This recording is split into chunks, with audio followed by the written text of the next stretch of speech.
Good morning student. आज આપણે BSc semester 4 માં સેક્શન બી નો practical transistor DC load line analysis અને ટ્રાન્ઝિસ્ટરની જે આઉટપુટ કેરેક્ટરિસ્ટિક છે એ આઉટપુટ કેરેક્ટરિસ્ટિક પરથી આપણે ટ્રાન્ઝિસ્ટર માટેનું ક્વેશ્ચન પોઈન્ટ ક્યુ પોઈન્ટ છે એ ક્યાં હોય એની વેલ્યુ આપણે ફાઇન્ડ કરવાની છે। આ પ્રેક્ટિકલ કરવા માટે છે તમારે એક ટ્રાન્ઝિસ્ટરનું મોડ્યુલ જોઈશે, બે પાવર સપ્લાય તમારે જોઈશે। આ પાવર સપ્લાયને આપણે વીબીબી કહીશું, આ પાવર સપ્લાયને આપણે વીસીસી કહીશું। એમીટર કરંટ છે એ મેઝર કરવા માટે એક આઈબી જોશે જે માઇક્રો એમ્પિયરના ઓર્ડરનું છે। વીસીસી બેટરીની અંદર તમે કેટલા વોલ્ટેજ છે એ સેટ કર્યા છે એની માટે આપણે અહીંયા વોલ્ટમીટર છે કનેક્ટ કરેલું છે એટલે એ તમને વોલ્ટેજ છે આપશે કે વીસીસી બેટરીની અંદર છે એ તમે કેટલા વોલ્ટેજ છે એ અત્યારે સેટ કરેલા છે। અને કલેક્ટરની અંદર જે કરંટ છે એ પ્રોડ્યુસ થતો હશે એ કરંટ ડીસી હોય એટલે એ મેઝર કરવા માટે છે આપણે અહીંયા ડીસી એમીટર તેનો ઉપયોગ છે એ કરેલો છે। આને આપણે આઈસી કહીશું, આને આપણે આઈબી કહીશું, આને આપણે વીસીસી કહીશું।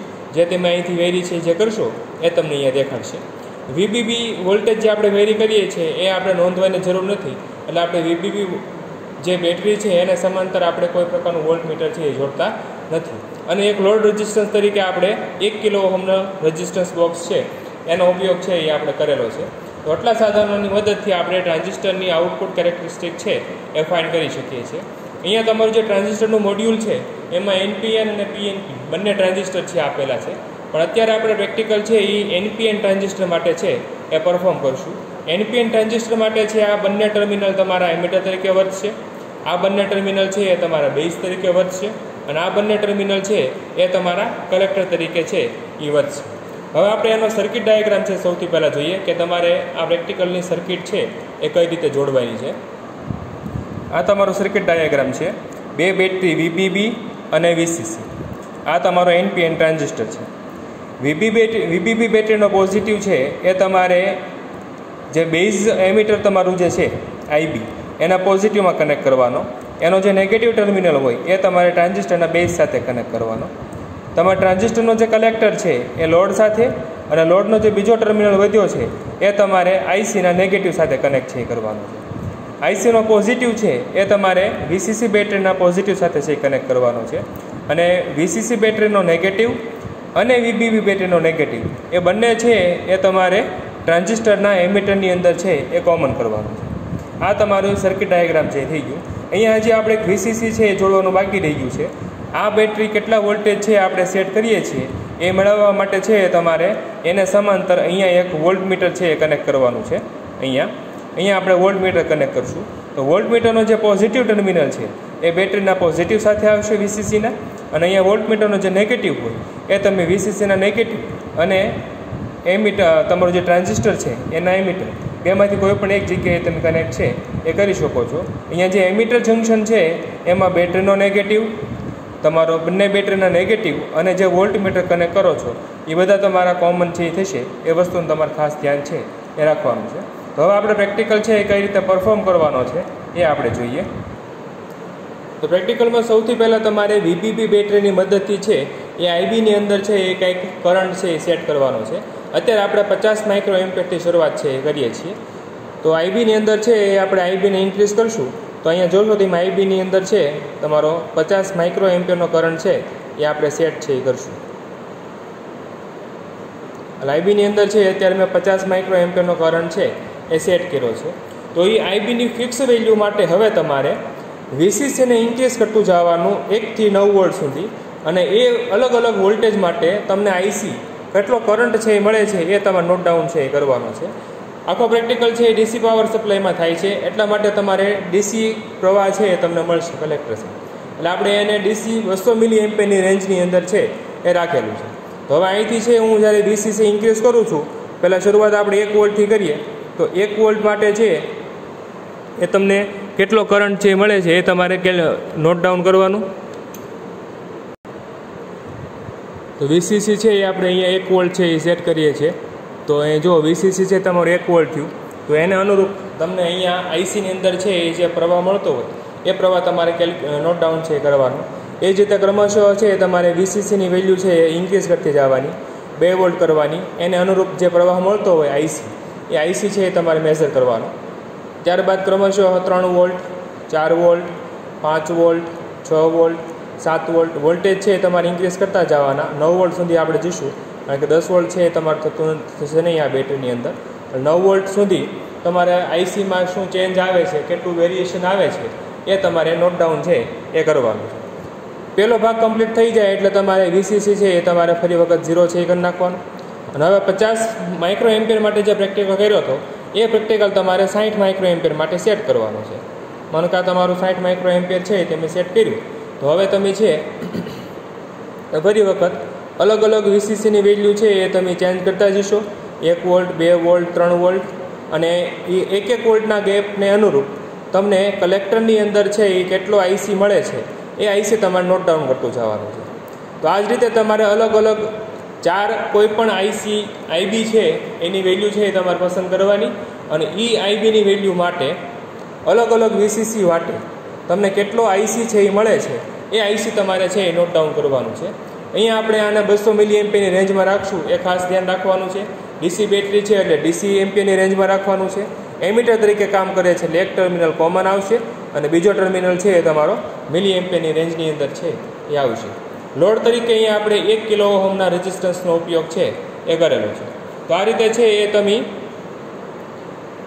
ટ્રાન્ઝિસ્ટરની આઉટપુટ કેરેક્ટરિસ્ટિક છે એની વેલ્યુ છે એ તમે ફાઇન્ડ કરી શકો છો. હવે આપણે એની કેલ્ક્યુલેશન જોઈએ.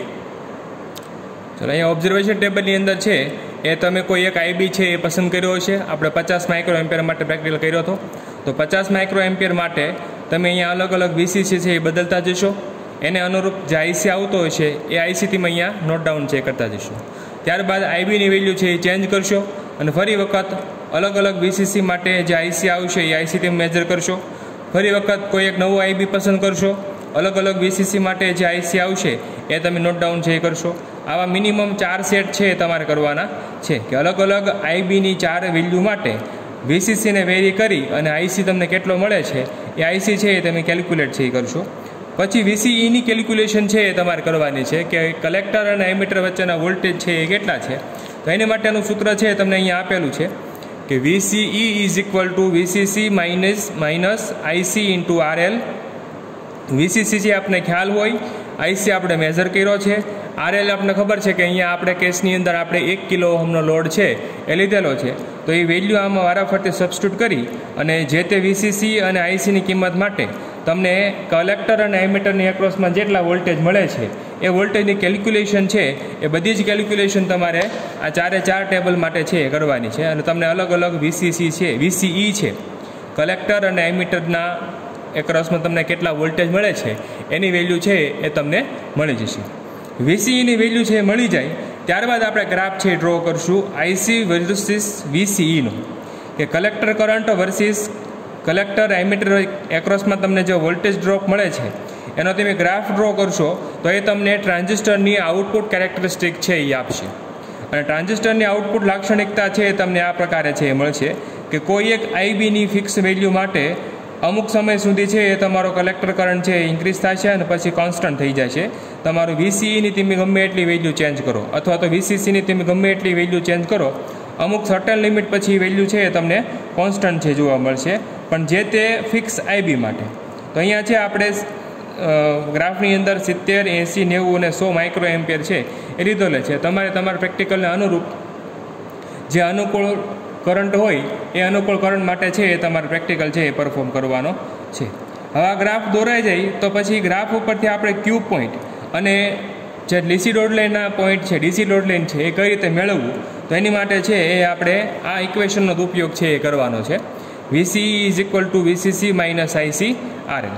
બરાબર. તો સૌથી પહેલાં આ સમીકરણની અંદર છે આપણે શું એઝ્યુમ કરશું તો કે આપણે ખ્યાલ છે કે જો આઈસી ઇઝ ઇક્વલ ટુ 0 હોય એટલે કે કલેક્ટર કરંટ 0 હોય તો કલેક્ટર કરંટ 0 ક્યારે મળે તો કે જ્યારે VCCની વેલ્યુ છે ને એ મેક્સિમમ હોય ત્યારે, એટલે કે કલેક્ટર અને એમીટરના એક્રોસમાં વોલ્ટેજ ડ્રોપ મેક્સિમમ હોય બરાબર, ત્યારે તમારો જે કલેક્ટર કરંટ છે એ કેવો હોય, 0 હોય, 0 હોય. તો IC is equal to 0 possible ક્યારે થાય તો જ્યારે VCEની વેલ્યુ મેક્સિમમ હોય ત્યારે. અને VCEની વેલ્યુ મેક્સિમમ ક્યારે થશે તો કે VCC મેક્સિમમ હોય ત્યારે. એટલે આઈસી ઇઝ ઇક્વલ ટુ તમે 0 આમાં સબસ્ટિટ્યુટ કરશો એટલે આ ટર્મ તમારી કેવી થઈ ગઈ 0, એટલે તમને મળશે VCE is equal to VCC. તો જે મેક્સિમમ VCC છે એ જ તમારું શું થશે VCE. હવે આપણા કેસની અંદર અત્યારે આપણે 9 વોલ્ટ સુધી મેક્સિમમ જઈએ છીએ, એટલે આપણી માટે છે એ મેક્સિમમ વીસીસી છે એ 9 વોલ્ટ થયા, એટલે તમારું વીસીઈ પણ કેટલું થશે? 9 વોલ્ટ થશે. એટલે તમારો જે પોઈન્ટ છે એક્સ એક્સિસ ઉપર તમને જે પોઈન્ટ મળશે એમાં આઈસી તો 0 છે, વાય અક્ષ પરનું પોઈન્ટ. તો એક્સ અક્ષ ઉપર ફક્ત તમને મેક્સિમમ વીસીસી જે મળશે. તો જે મેક્સિમમ વીસીસી તમે આપતા હો 9 વોલ્ટ 12 વોલ્ટ 15 વોલ્ટ તમારા પ્રેક્ટિકલને અનુરૂપ એ તમારે અહીંયા છે એ લખવાના. તો આપણા કેસની અંદર 9 વોલ્ટ થશે અને 0.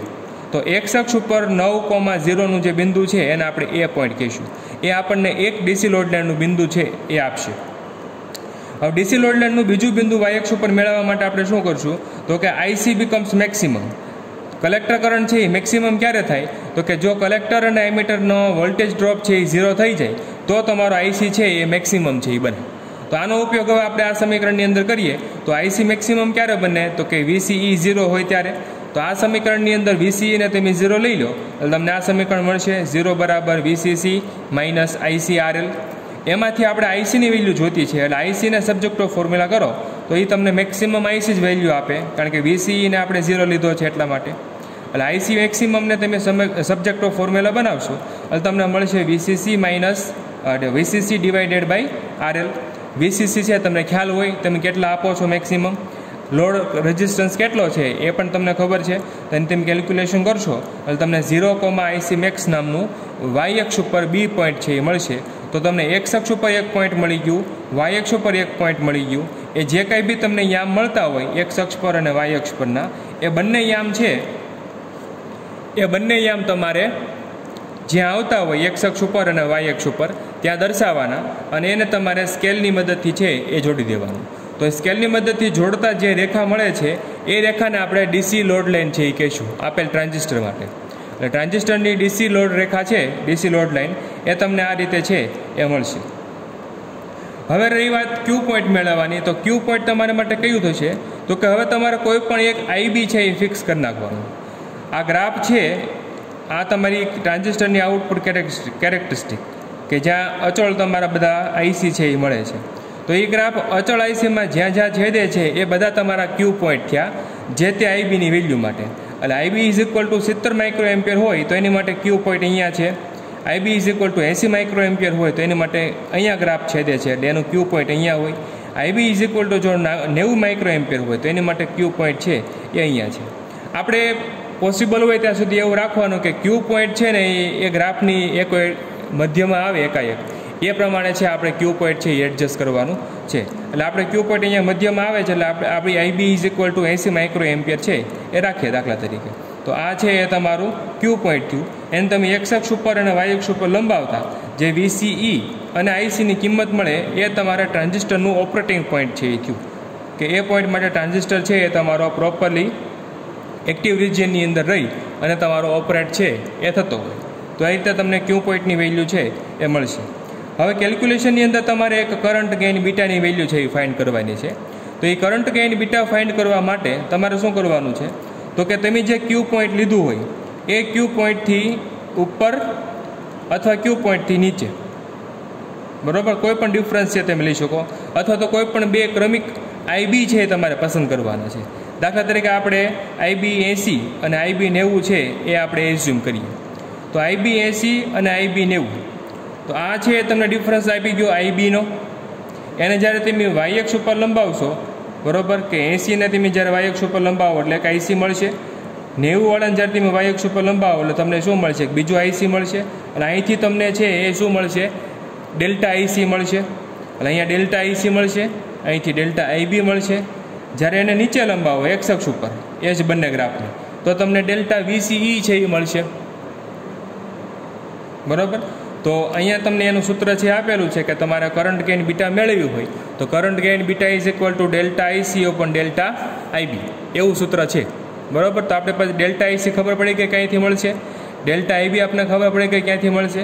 તો તમે જે કોઈ પણ બે બિંદુ લ્યો છો અહીંથી ડેલ્ટા આઈબીનો તફાવત એ પ્રમાણે તમારે એને લાઇન છે એ વાય અક્ષ ઉપર લંબાઈ દેવાની. ત્યાંથી તમને છે એ કલેક્ટર કરંટનો ડિફરન્સ મળશે. એ ડિફરન્સ ડિવાઇડેડ બાય આ ડેલ્ટા આઈબીનો ડિફરન્સ કરશો એટલે તમને ટ્રાન્ઝિસ્ટરની બીટા ગેઇન, કરંટ ગેઇન છે એ કેટલી છે બીટા એની વેલ્યુ છે એ તમને મળશે. તો આ રીતે છે એ તમે ટ્રાન્ઝિસ્ટરની આઉટપુટ કેરેક્ટરિસ્ટિક છે એ દોરી અને એના ઉપરથી ડીસી લોડ લાઇન અને ટ્રાન્ઝિસ્ટર માટેનું જે ક્યુસન પોઈન્ટ છે ઓપરેટિંગ પોઈન્ટ એની વેલ્યુ છે એ ફાઇન્ડ કરી શકો છો. તો અહીંયા તમારા ટ્રાન્ઝિસ્ટરનો પ્રેક્ટિકલ છે એ કમ્પ્લીટ થાય છે. Thank you.